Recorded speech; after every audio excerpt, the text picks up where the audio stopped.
السلام علیکم ورحمۃ اللہ وبرکاتہ۔ بسم اللہ الرحمن الرحیم۔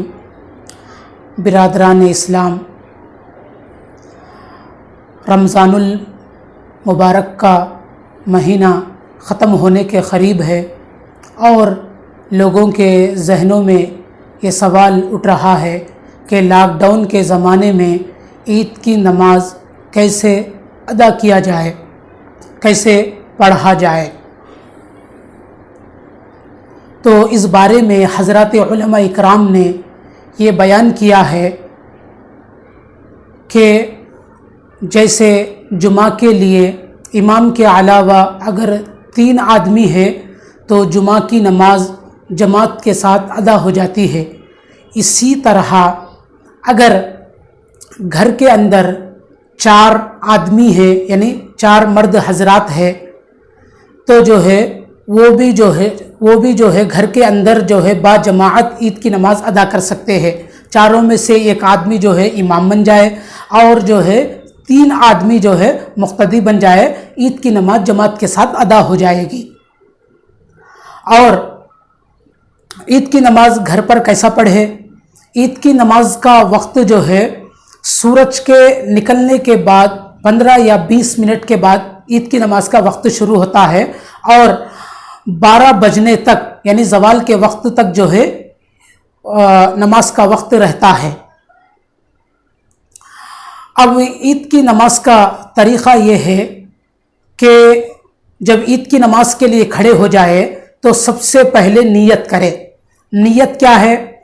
میں عید الفطر کے 2 رکعت واجب نماز پڑھتا ہوں 6 زیادہ تکبیروں کے ساتھ، واسطے اللہ کے رخ میرا کعبہ شریف کی طرف۔ نیت کرنے کے بعد اپنے دونوں ہاتھوں کو اللہ اکبر کہتے ہوئے دونوں ہاتھوں کو کانوں تک اٹھا لے اور پھر اپنے دونوں ہاتھوں کو ناف کے نیچے باندھ لے۔ پھر اس کے بعد ثنا پڑھے، سبحانک اللہم و بحمدک و تبارک اسمک و تعالی جدک و لا الہ غیرک۔ ثنا پڑھنے کے بعد پھر اللہ اکبر کہتے ہوئے اپنے دونوں ہاتھوں کو کانوں تک اٹھائے چھوڑ دے۔ پھر تیسری مرتبہ بھی اللہ اکبر کہتے ہوئے دونوں ہاتھوں کو کانوں تک اٹھائے پھر چھوڑ دے۔ پھر چوتھی مرتبہ اللہ اکبر کہتے ہوئے اپنے دونوں ہاتھوں کو ناف کے نیچے باندھ لے۔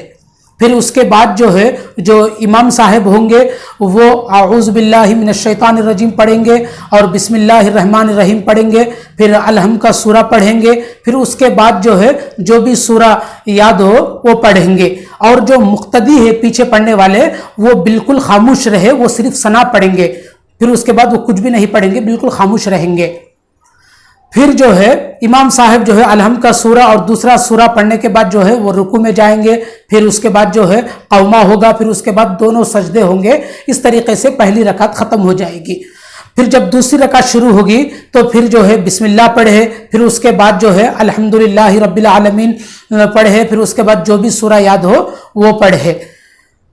دوسری رکعت میں رکوع میں جانے سے پہلے اللہ اکبر کہتے ہوئے اپنے دونوں ہاتھوں کو کانوں تک اٹھائے چھوڑ دے۔ پھر دوسری مرتبہ اللہ اکبر کہتے ہوئے دونوں ہاتھوں کو کانوں تک اٹھائے چھوڑ دے۔ پھر تیسری مرتبہ بھی اپنے دونوں ہاتھوں کو کانوں تک اللہ اکبر کہتے ہوئے کانوں تک اٹھائے چھوڑ دے، اور چوتھی مرتبہ اللہ اکبر کہتے ہوئے رکوع میں چلا جائے، ہاتھ نہ اٹھائے بلکہ چوتھی مرتبہ تکبیر کہتے ہوئے بالکل رکوع میں چلا جائے، اور پھر دوسری نمازیں جس طریقے سے ادا کی جاتی ہے ویسا پوری نماز ادا ہو جائے گی۔ نماز ادا ہو جانے کے بعد نماز پوری ہو جانے کے بعد دعا کرے۔